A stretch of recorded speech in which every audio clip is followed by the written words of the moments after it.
Olá, estamos no curso Microbiota Intestinal, que é o curso Avante Nestlé.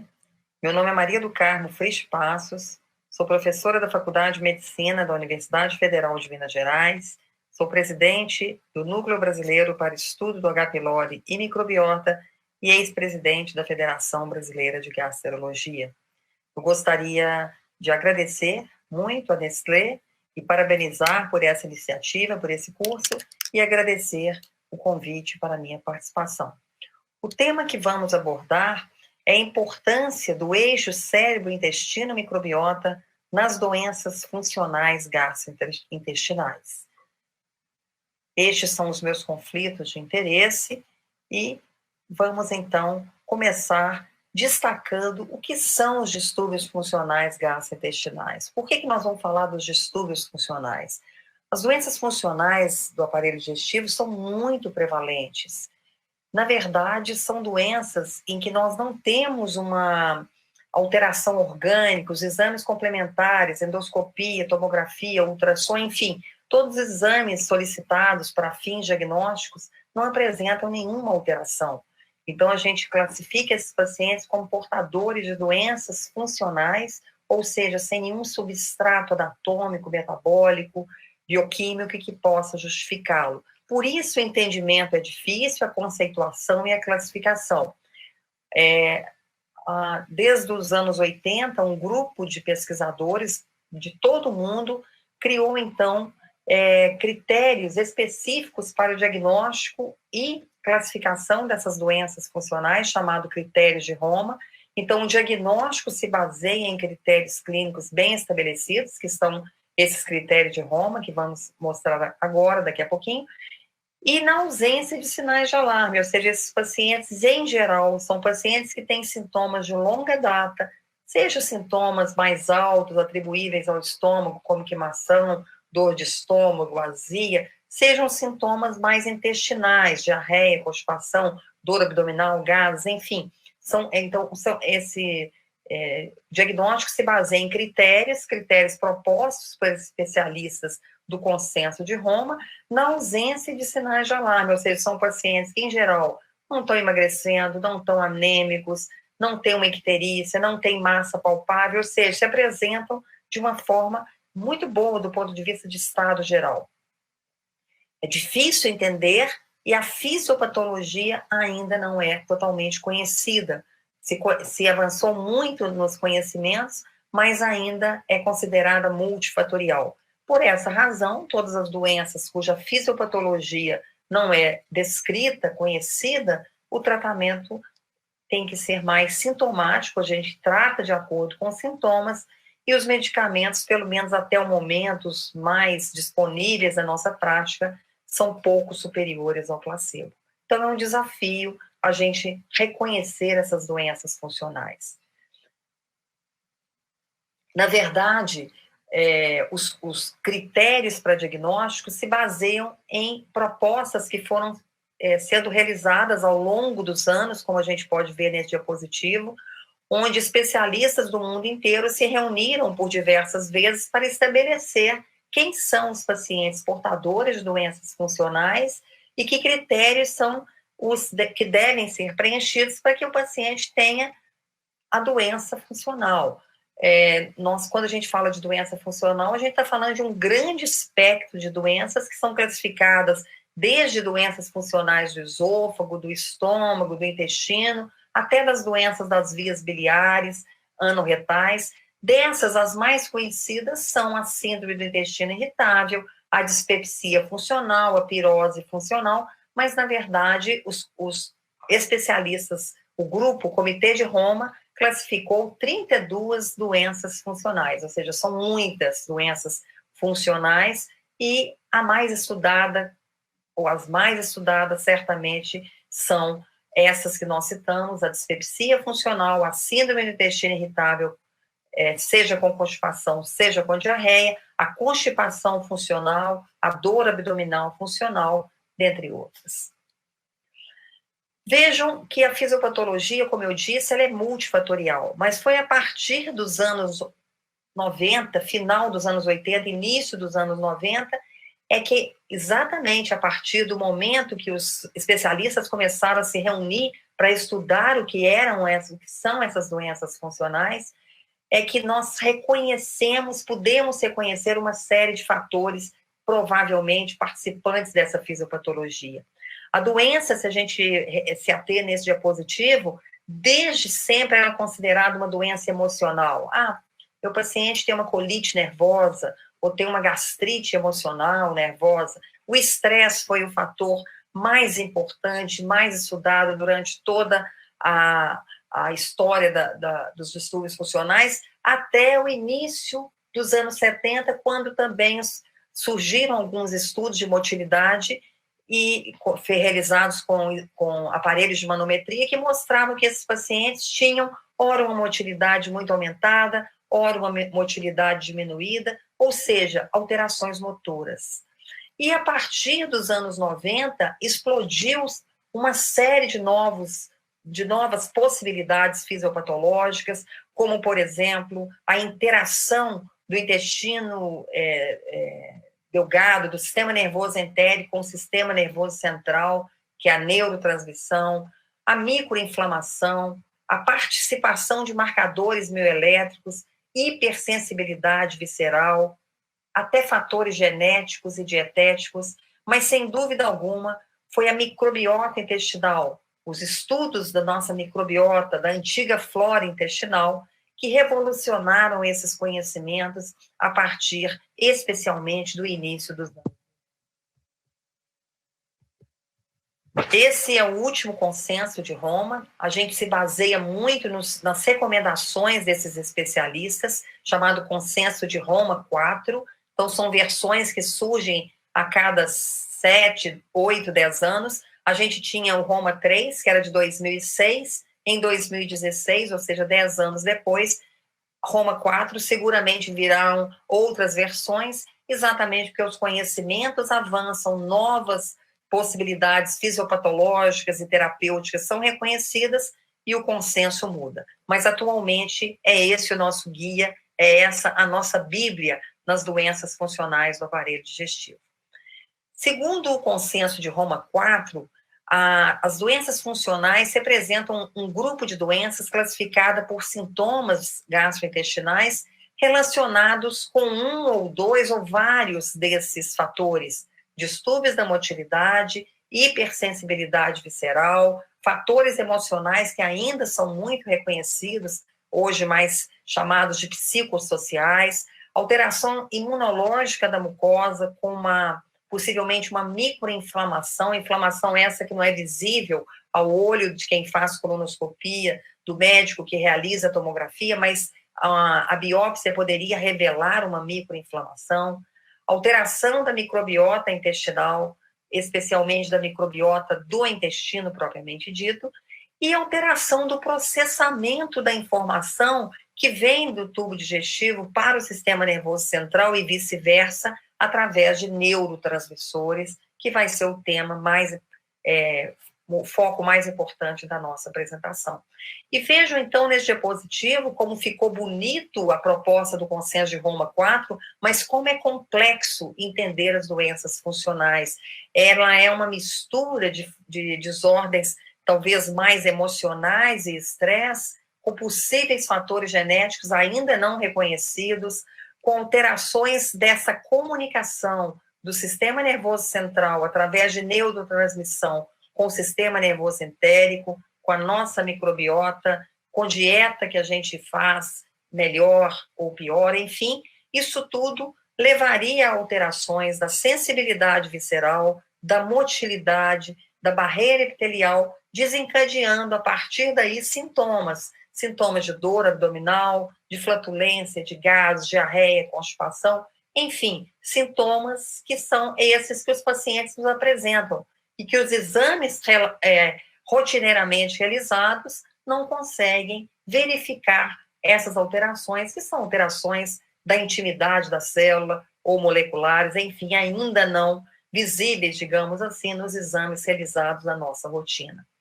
Essa é a proposta, por exemplo, do Consenso de Roma para a fisiopatologia da síndrome do intestino irritável. Até os anos 70, 80, que estudava a síndrome do intestino irritável falava só em fatores emocionais. Vejam como a coisa se complicou, ou pelo menos se tornou muito mais multifatorial, através de ela ter fisiopatologia vinda de uma gastroenterite aguda, vinda de alterações lá na infância, de histórico de abuso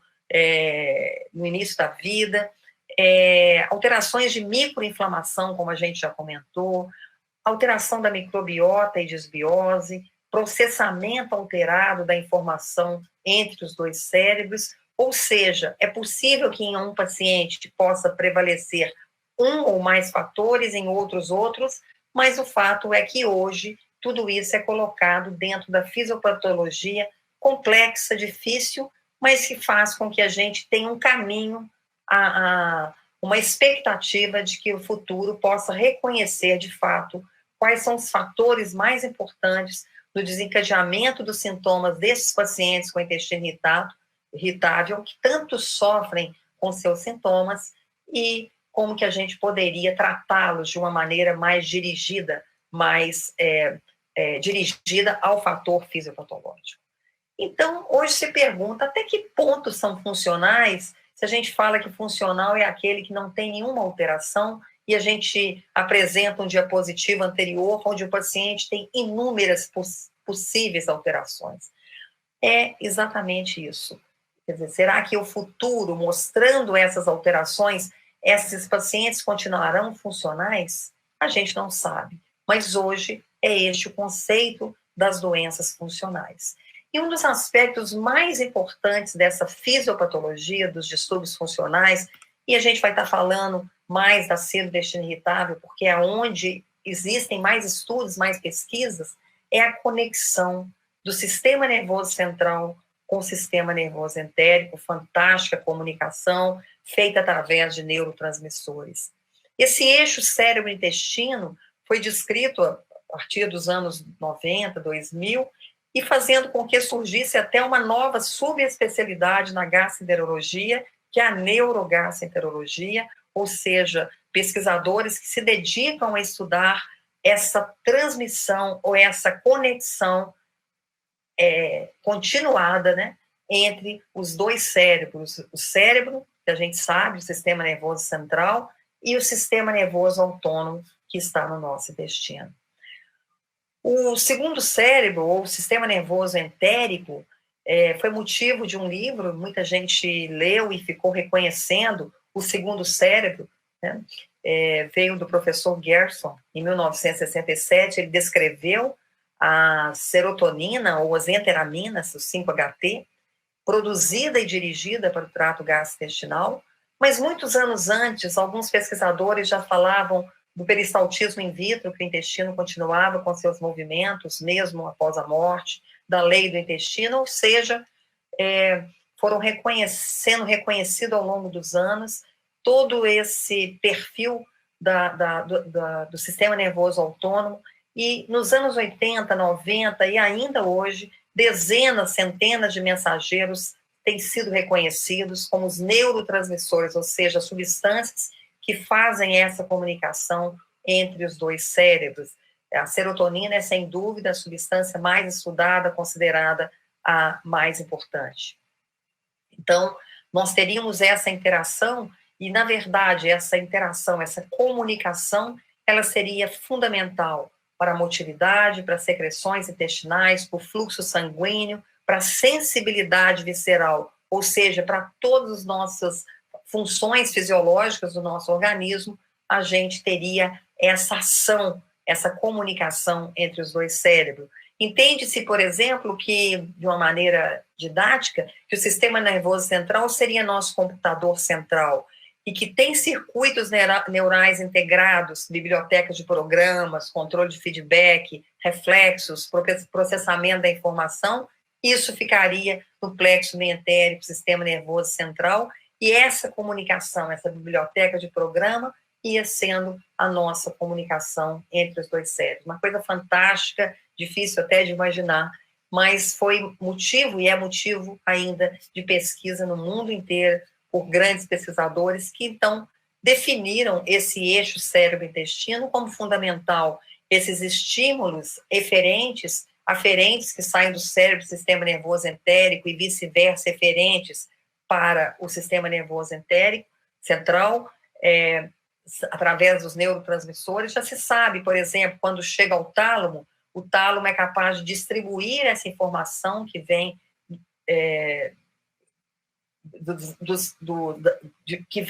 dos estímulos sensitivos periféricos. O córtex víscero-sensitivo faz a percepção da dor.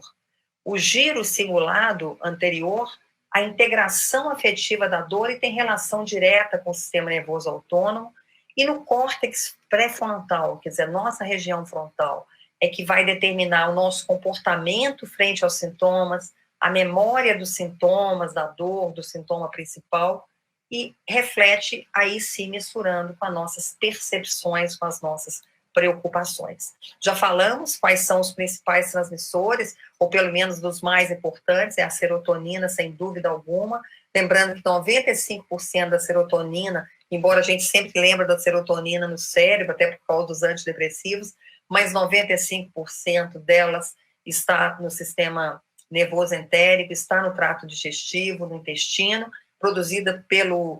pelas células entrecromafins-like. Existem muitos subtipos de serotonina, não se sabe ainda qual que é a ação de cada uma delas, mas existem até medicamentos hoje serotoninérgicos capazes de atuar na diarreia, atuar na constipação, atuar na dor abdominal. Mas além da serotonina, a acetilcolina é estudada, noradrenalina,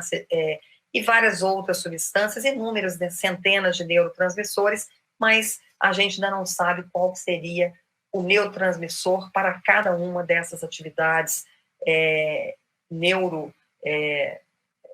do sistema nervoso central com o sistema nervoso entérico. Já no início dos anos 2000, em 2006, o professor Mertz e colaboradores publicaram esse estudo numa revista de grande impacto, que é a Gastroenterology, e mostrou uma nítida diferença, realizando imagens, tomografias funcionais do cérebro, de pacientes com doenças funcionais e com controles saudáveis, mostrando diferenças, aqui a gente pode perceber, entre essas regiões do cérebro que captam a informação vinda do sistema nervoso entérico, seja no córtex, seja no tálamo, seja no córtex frontal, no giro cingulado anterior, e a gente realmente nota a diferença. Esse estudo foi replicado por vários outros pesquisadores, a gente mostra aqui uma imagem das primeiras da literatura, mostrando que realmente essas diferenças existem. O mais difícil é entender, traduzir isso na prática e a gente ter medicamentos que vão atuar e modular essas respostas,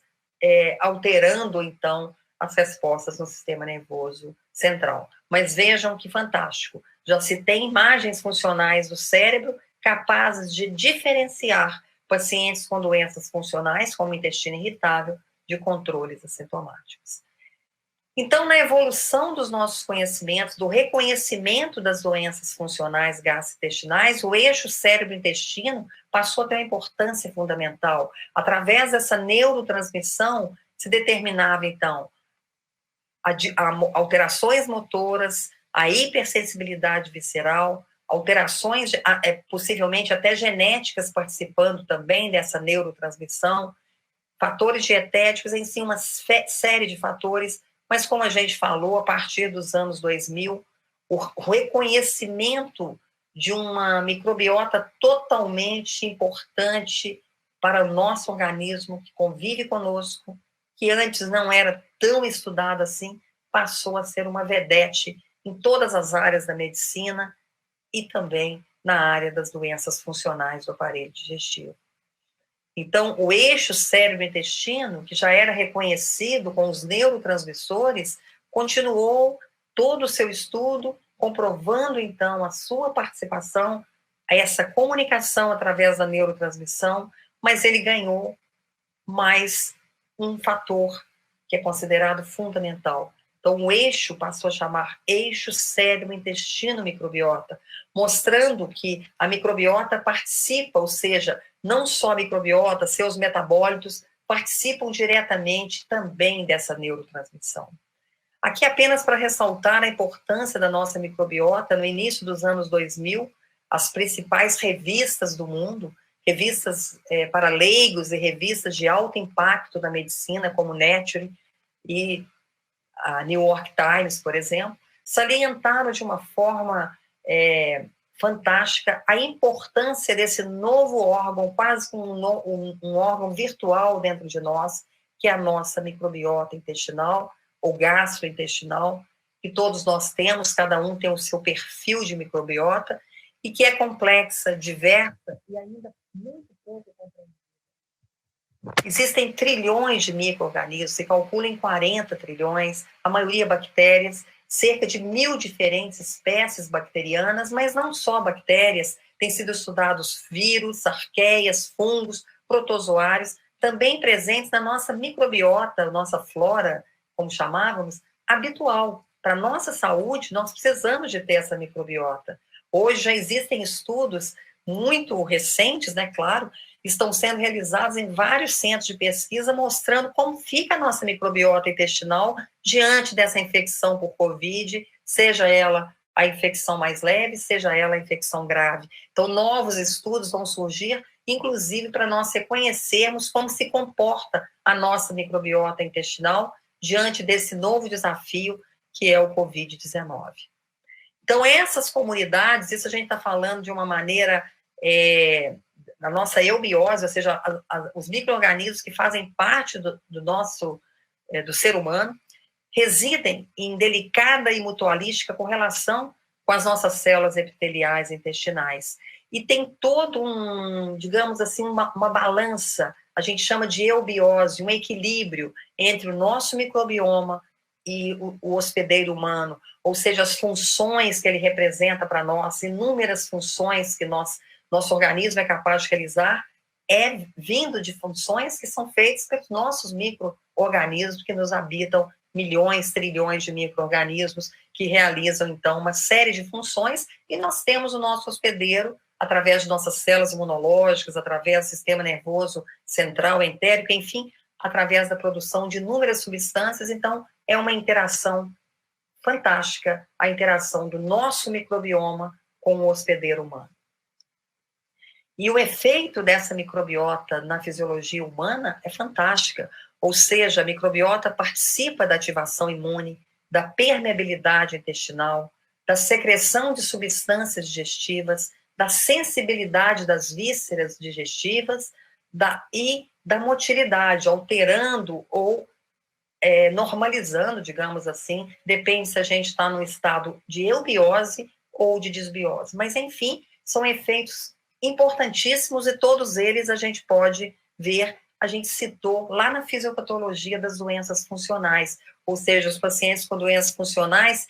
apresentam alterações de várias dessas funções que, quando em equilíbrio, são realizadas pela microbiota intestinal.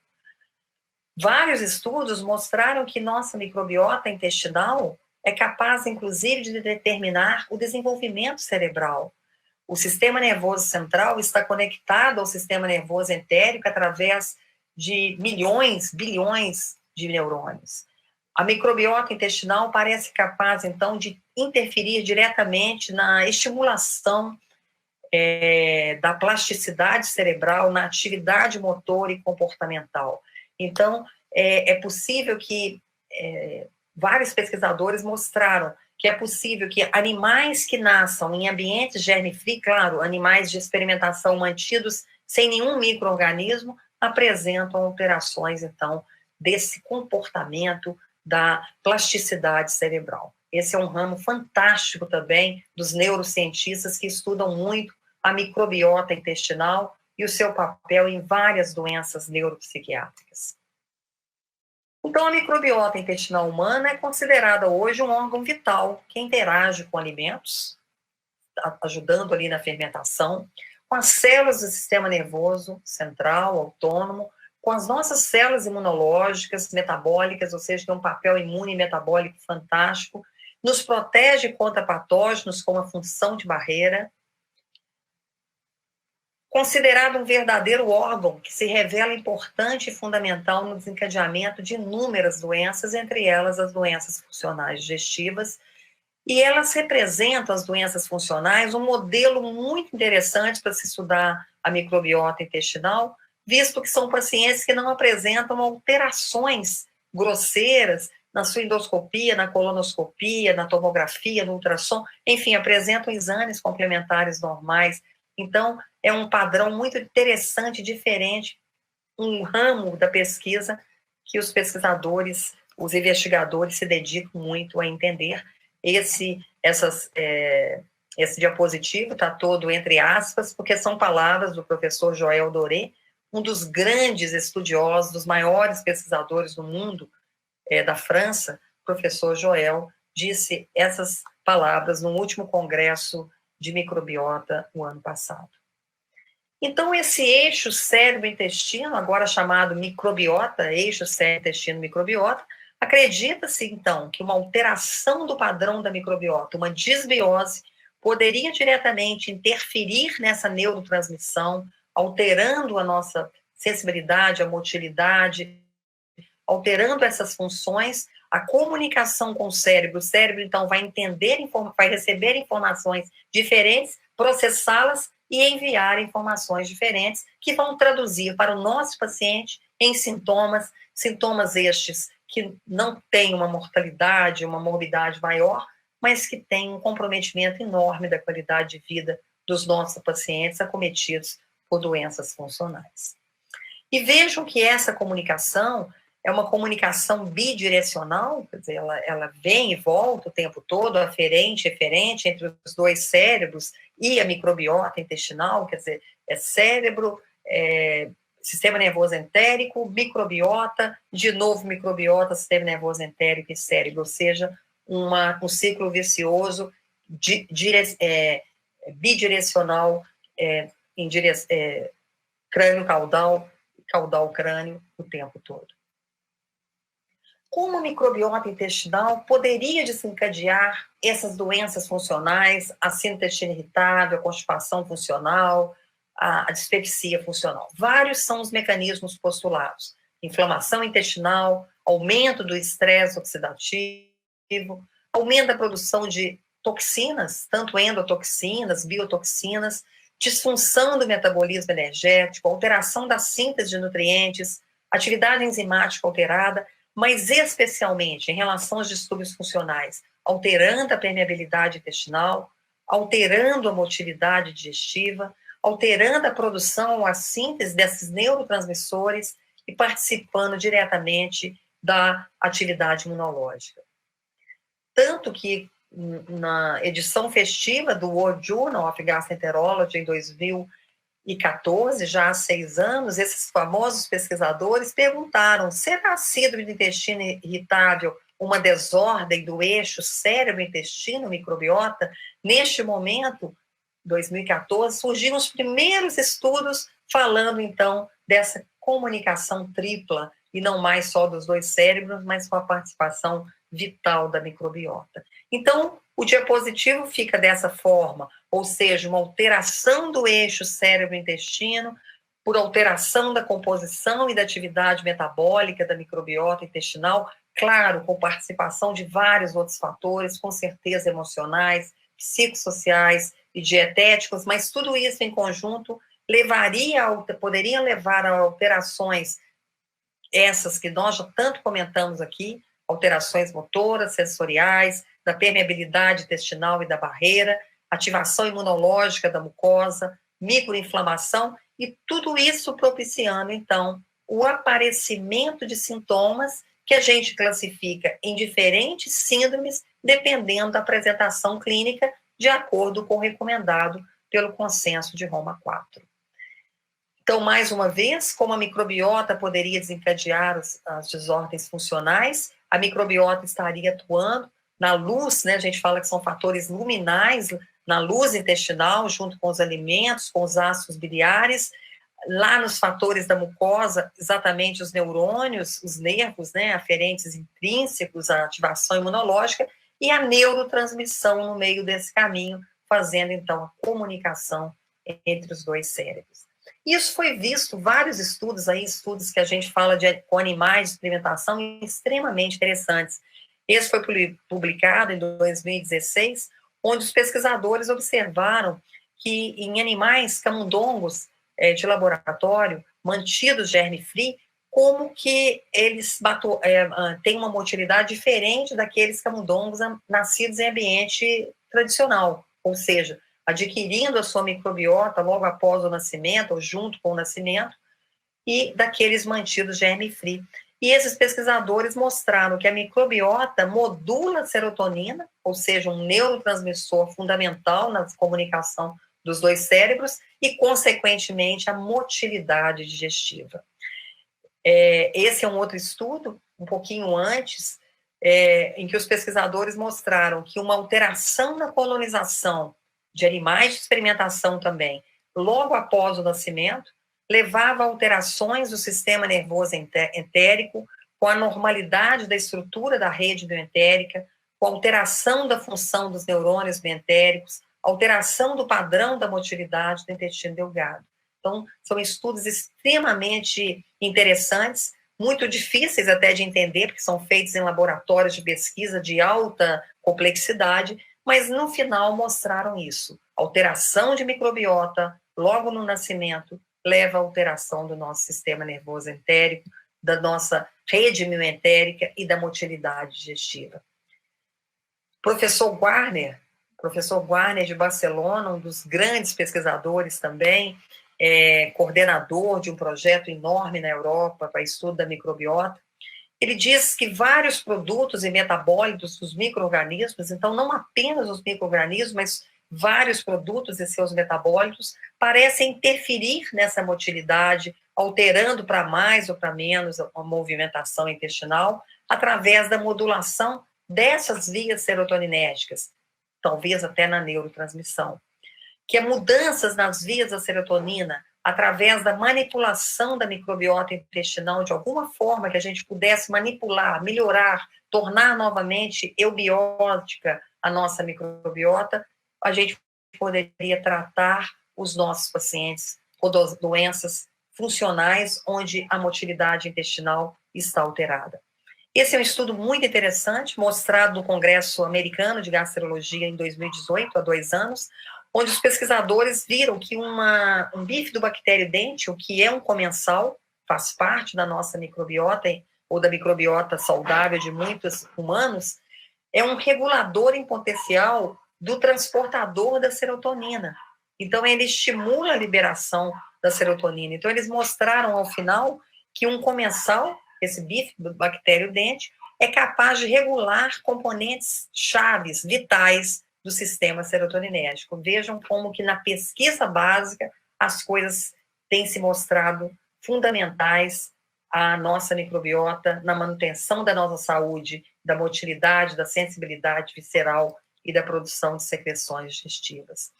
Metabólitos bacterianos também são potenciais ativadores das células endocromafins. Isso foi mostrado numa revista em 2017, numa revista de alto impacto, que é a Cell, o Bellone e colaboradores, mostrando que esses metabólitos de bactérias ativam as células endocromafins, que nada mais são do que as células que produzem a serotonina no tubo digestivo do intestino. A microbiota, De Palma e colaboradores mostraram nesse estudo muito interessante que a microbiota é capaz de provocar ativação imune em pacientes com intestino irritável. Veja a diferença aqui, em azul, voluntários saudáveis, e aqui em síndrome, pacientes com intestino irritável, mostrando a alteração imunológica da mucosa. Esses mesmos autores mostraram a diferença entre voluntários e pacientes com intestino irritável no tempo de trânsito intestinal, mostrando que a microbiota induzia uma aceleração do trânsito intestinal, aumentando a permeabilidade intestinal, o aumento da permeabilidade favorece a liberação de metabólitos tóxicos, de biotoxinas, enfim, e que essa diferença é grande entre voluntários saudáveis e pacientes com intestino irritável, como a gente pode ver aqui nos gráficos, aqui em vermelho, os pacientes com intestino irritável, e em azul, voluntários assintomáticos. E esses mesmos autores concluem eles fazem um estudo muito interessante. Eles transportam a microbiota de pacientes com intestino irritável, que tem um comportamento ansioso muito intenso, em camundongos.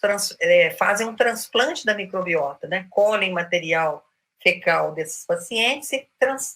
e transplantam em camundongos. E observaram que esses camundongos passam a ter um comportamento ansioso-like. Claro que são formas de determinação que estão restritas a laboratórios de pesquisa, a laboratórios de investigadores que trabalham com animais de experimentação, mas muito mais ansioso no sentido de comportamento daquele camundongo. Então, são estudos extremamente interessantes, difíceis de replicar no ser humano, sabemos, ainda restritos a animais, mas que mostram a importância de mantermos a nossa microbiota saudável para que a gente tenha uma saúde, isso falando no geral, na medicina em geral, e particularmente aqui nos distúrbios funcionais gastrointestinais. Esse é um estudo interessante, realizado também já há alguns anos, onde os pesquisadores, depois replicado também por vários outros estudos, mostrando um perfil diferente do padrão, né, da nossa microbiota, de um saudável, de um controle saudável para o paciente com intestino irritável. Vejam aqui, o paciente com intestino irritável, ele tem mais firmicutes, ele diminui em bacteroidetes, ele aumenta em procteobactérias, ou seja, ele faz um perfil diferente. Isso tem sido visto, comparado a controles sadios, em muitas doenças, nas doenças inflamatórias intestinais, em vários pacientes com neoplasias, particularmente neoplasia de colo, em pacientes diabéticos, uma série de pacientes com doenças metabólicas, especialmente obesos, mas aqui também, mostrando que o perfil muda da microbiota intestinal dos pacientes com doenças funcionais e controles assintomáticos. E esse estudo muito interessante, mostrado no Congresso Americano de Gastrologia em 2017, mostrou que esse padrão da microbiota, ele difere quanto mais intenso forem os sintomas, ou seja, o paciente que tem uma síndrome do intestino irritável com muito sintoma, que tem uma qualidade de vida muito comprometida pelos seus sintomas, ele vai ter um padrão ainda mais diferente daquele que tem a forma leve, moderada, em relação ao controle. Ou seja, quanto mais grave, quanto mais intensos os sintomas, o padrão da microbiota dele era mais diverso ainda, aumentando principalmente bacteroidetes e diminuindo, então, o Prevotella, como a gente pode ver aqui, em comparação de saudáveis com pacientes com intestino irritável. Isso também foi visto por vários outros autores em constipação funcional. Pacientes com constipação crônica apresentam um perfil também, vejam, diferente. Aqui o controle A e B, o paciente com constipação intestinal, mostrando que o paciente com constipação intestinal, ele aumenta firmicutes, ele aumenta proteobactérias, enfim, muda-se o perfil do paciente com constipação intestinal funcional, que é a mais comum forma de constipação crônica, mostrando que esse perfil da microbiota alterado pode ser fundamental, determinante para o aparecimento, ou contribuindo para o aparecimento das doenças funcionais, entre elas a que mostramos aqui, constipação e síndrome do intestino irritável. Também vários estudos mostraram que pacientes com intolerâncias alimentares, como intolerâncias a glúten, lactose, frutose, dentre outras, apresentam também um perfil de microbiota intestinal alterado, ou seja, apresentam uma disbiose quando comparado a voluntários sadios, e talvez isso, por aumentar a permeabilidade, por aumentar a microinflamação da mucosa e a motilidade, determine, então, a menor tolerância desses pacientes a determinados alimentos. Isso se tornou tão importante que em 2013, vejam, alguns anos antes do consenso de Roma IV, os pesquisadores da Fundação Roma se pronunciaram numa revista muito importante, da Gut, falando a microbiota intestinal nas doenças funcionais do intestino. O que Roma falava? Por que isso? Porque em 2006, quando o Consenso de Roma III, que era nosso guia naquela época, em 2013, foi feito, não se falava praticamente em microbiota. Em 2013, eram tantas as evidências na literatura que o Comitê de Roma, que a Fundação Roma se posicionou para dizer para a gente, olha, Roma 4 ainda não chegou, mas vai trazer muitas novidades, como trouxe, como já mostrou. E muito frequentemente, existe um subgrupo de pacientes com doenças funcionais que adquirem essa doença funcional após um episódio de gastroenterite aguda, após uma infecção aguda gastrointestinal. Então, o paciente faz uma infecção aguda e isso leva a uma desbiose, logicamente, na infecção aguda, mas essa desbiose não tem um retorno à eubiose em alguns pacientes, aumenta a permeabilidade intestinal, e isso levaria a uma desbiose crônica, ou seja, a uma doença funcional, aqui no caso a síndrome do intestino irritável, pós-infecção, ou seja, surge após uma infecção aguda e o paciente não fica mais com o seu padrão intestinal como antes. Existem várias teorias para as síndromes funcionais pós-infecciosas, mas é quase consensual que a alteração da microbiota intestinal que ocorre na fase aguda dessa infecção determina uma disfunção imune, determina uma alteração da motilidade, inflamação da mucosa. Claro que, dependendo da predisposição genética, de fatores estressantes, fatores psicossociais e com a inter-relação com o sistema nervoso central e entérico, determinaria, então, uma doença funcional pós-infecção. Ou seja, um paciente, por exemplo, tem uma diarreia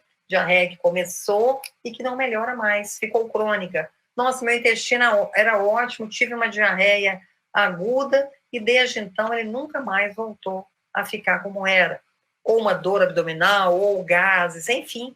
várias são as síndromes funcionais pós-infecciosas e acredita-se que comecem muito por essa alteração aguda, por essa disfunção da nossa microbiota intestinal. Então, diante de uma gastroenterite aguda, nós sabemos que a grande maioria vai se recuperar, todos nós já tivemos uma gastroenterite aguda, nos recuperamos totalmente, mas em torno de 10 a 12% adquirem uma forma crônica, que não responde, que não melhora, e hoje se estuda muito o perfil da microbiota intestinal, exatamente nesse grupo de pacientes que começam a seus sintomas funcionais após um episódio de gastrite, e eles são chamados portadores de desordens funcionais pós-infecciosas. Existem vários estudos mostrando quais são esses micro-organismos, por exemplo, quando é uma síndrome do intestino irritável pós-infecciosas, predominaria Shigella, alteração de Campylobacter jejuni, salmonella, enfim. E quando é uma dispepsia, o paciente que fica com sintomas gástricos pós-infecciosos, seria mais para uma infecção, por exemplo, por giardia agudamente, rotavírus e outras viroses e outras infecções bacterianas. Não sabemos o que virá após essa pandemia do Covid. É possível, dentro desse raciocínio, que algumas pessoas que tiveram Covid, se recuperaram, possam passar a ter alterações intestinais, gastrointestinais, após a infecção no futuro, a gente vai saber. Claro, existem estudos hoje no mundo, já em vários centros de pesquisa,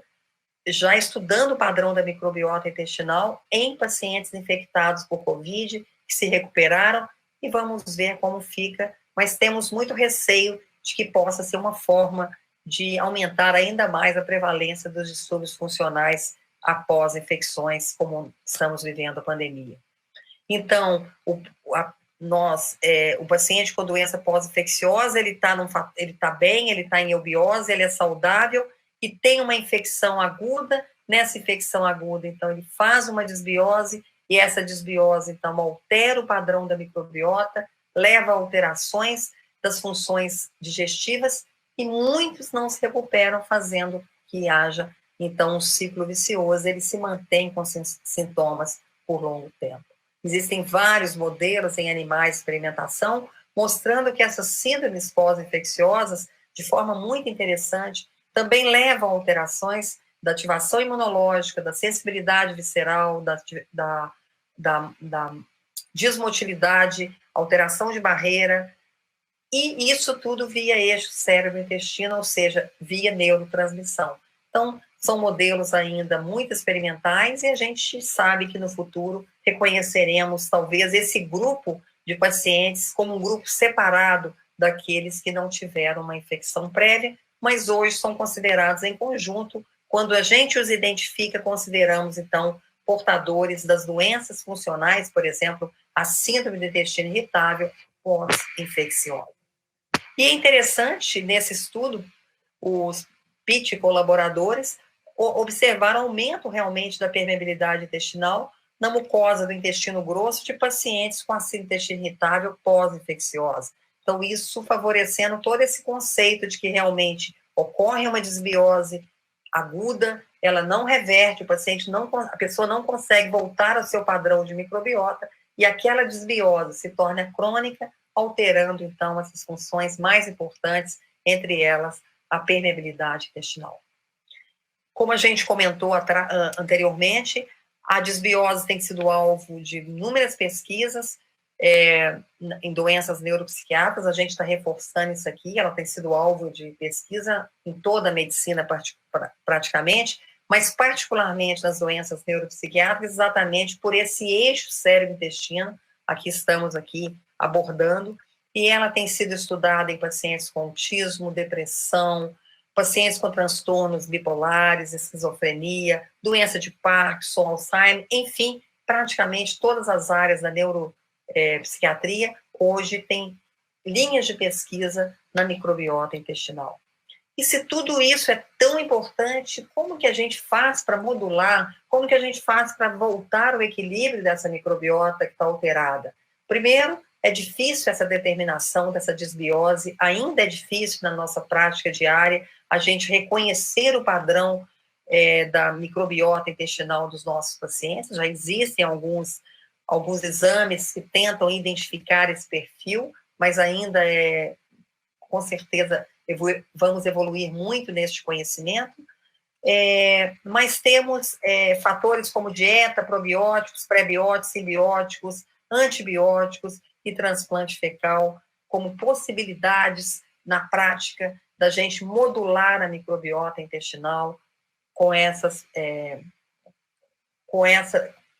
arsenal, digamos assim, com esse manuseio. A dieta, ela tem sido considerada fundamental. A dieta considerada favorável à nossa microbiota, o que favorece a aerobiose, seria uma dieta mais rica em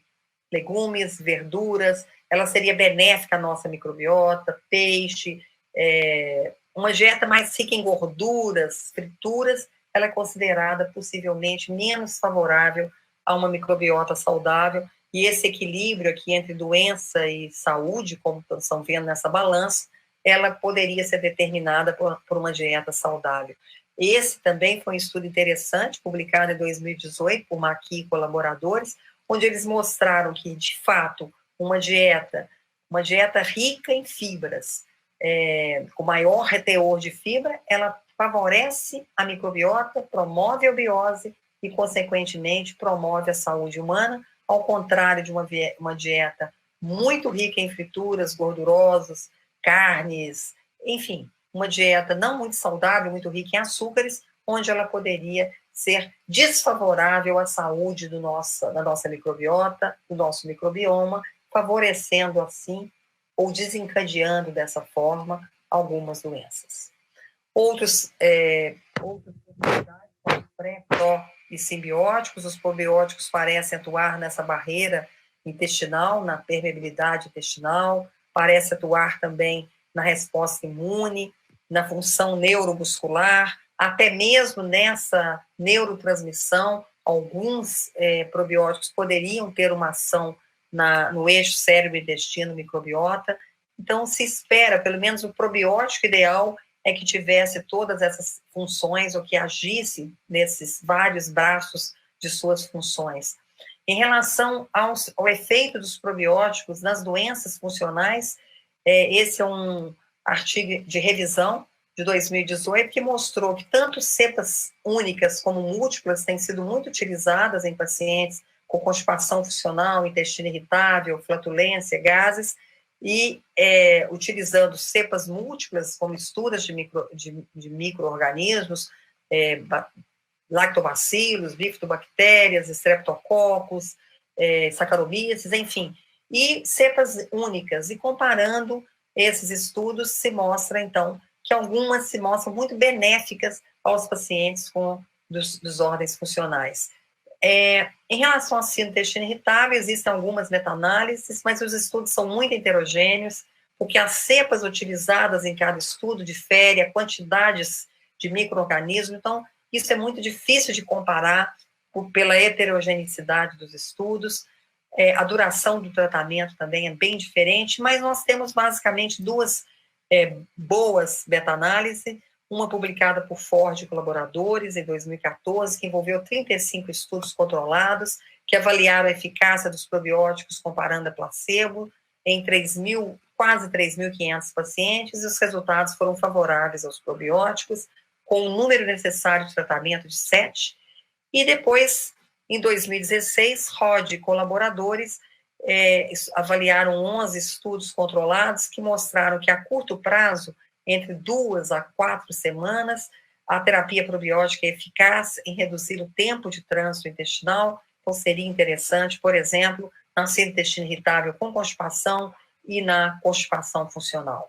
Essa é uma publicação do ano passado, mais recente, um up-to-date das revisões sistemáticas, em que os autores da Noruega concluíram também que cepas probióticas específicas de lactobacillus bifidobactério são capazes de promover a saúde humana e melhorar os sintomas das doenças funcionais,